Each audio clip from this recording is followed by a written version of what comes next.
We're reading from the book of Numbers, and last week we read about the heathen prophet Bilam, who was dispatched by the king of Moab to curse the children of Israel.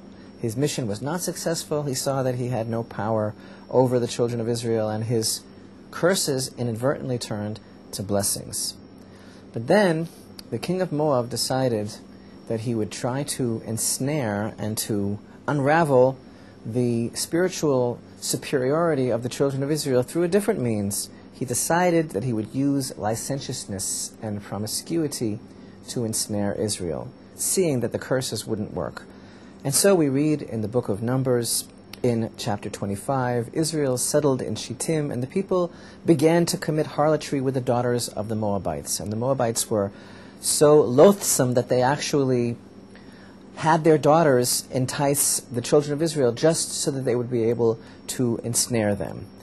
They invited the people to the sacrifices of their gods, and the people ate and prostrated themselves to their gods. And the anger of the God of Israel flared, and the Lord said to Moses, "Take all the leaders of the people and hang them before the Lord," and everything that we read about there. And then, in verse 6 of chapter 25, then an Israelite man came and brought the Midianite woman to his brethren before the eyes of Moses and before the eyes of the entire congregation of the children of Israel, while they were weeping at the entrance of the tent of meeting.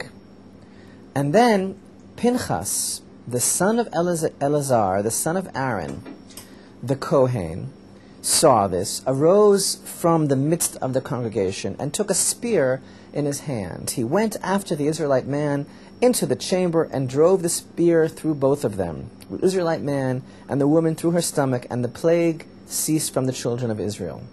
The verse tells us that the elders, Moses and the elders, were weeping at the entrance of the tent of meeting, and our sages tell us this is because they had forgotten exactly what the requirement of the biblical law is in such a case when someone is publicly desecrating the name of the God of Israel, and with such wantonness and with such brazen impunity committed this grievous sin in front of everyone. So Pinchas, who was the grandson of Aharon HaKohen, the grandson of the high priest Aaron, he avenged the people of Israel, their honor, their sanctity. And we find something very unusual. The Lord spoke to Moshe saying, "Pinchas, the son of Eleazar, the son of Aaron, has turned my anger away from the children of Israel by his zealously avenging me among them, so that I did not destroy the children of Israel because of my zeal. Therefore I say, I hereby give him my covenant of peace."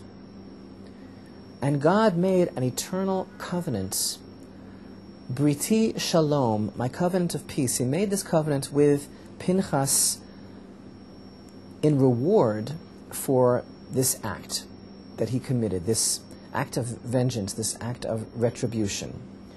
And on the surface, this appears to us to be a little bit, perhaps, disproportionate. The action of Pinchas seems to be an action of gvura, an action of power, an action of strength, a harsh action. He killed a nasi, a president of one of the tribes of Israel, albeit a man who was publicly desecrating the name of God. But he rose up, and the time and the situation required this action. But yet God's reward to him does not seem to be along the lines of measure for measure. It seems to us, when we look at these verses, that God rewarded an act which was very harsh with an eternal covenant of peace. Measure for measure, which is the way that we know that God generally rewards, would seem to indicate to us that his reward would also be one that bespeaks some sort of power, of harshness. Not an everlasting peace, not an everlasting covenant of priesthood. In other words, the Holy One, blessed be He, gave a blessing to Pinchas, which is one of peace and tranquility, for an action of gvura, of harshness. But actually, our sages tell us that the act of Pinchas was an act of total chesed, an act of kindness, an act of compassion, even though ostensibly it was clothed with gvura, with harshness, with retribution, with a certain ferocity. It was actually an act of the sweetest chesed, of kindness, because he saw the degradation of Israel, and he could not bear to witness that, and he could not bear that the holiness of the people of Israel should be sullied or tarnished in any way. And he was willing to take responsibility for the congregation, for the sanctity of Israel, and to rectify the degradation of that sanctity. And therefore, his action was one of total compassion for the people of Israel. And that's why, if you notice, this verse lists 3 generations. The verse tells us this was Pinchas, the son of Eleazar, the son of Aaron, the Kohen, the priest. And the verse bothers to mention Aaron in this context, and to associate Pinchas 3 generations later with Aaron. Why? Because Aaron is known to have been a man of total peace and tranquility, whose every action was an action of chesed. This is the midah, this is the overwhelming character trait of the priests and the lineal descendants of Aaron.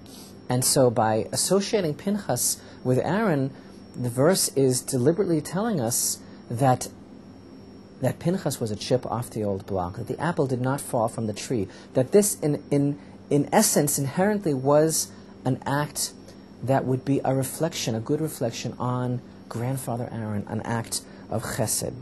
So even though perhaps his actual thing here was an act of harshness, of ferocity, God, who knew his intention and knew his thought, reckoned it as kindness. And this is a reflection of a verse in Jeremiah that tells us, Jeremiah 29:11, "For I know the thoughts that I think about you, says the Lord, thoughts of peace and not of evil, to give you a future and a hope."